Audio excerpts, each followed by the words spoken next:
Hello everybody, welcome back to HardReset.Info channel. In today's video, I'll show you how to use interval training mode on your AMAZFIT Balance 2XT.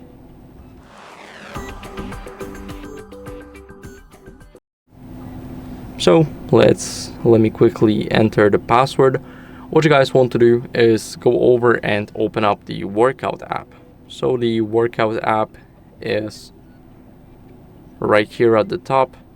Now here you want to select an activity. So we're going to choose the outdoor running, and here you want to click go, and then click go again. Start workout.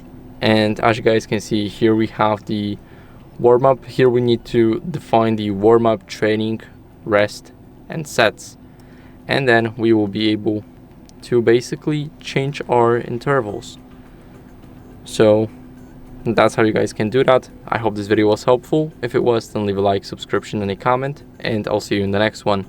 Bye.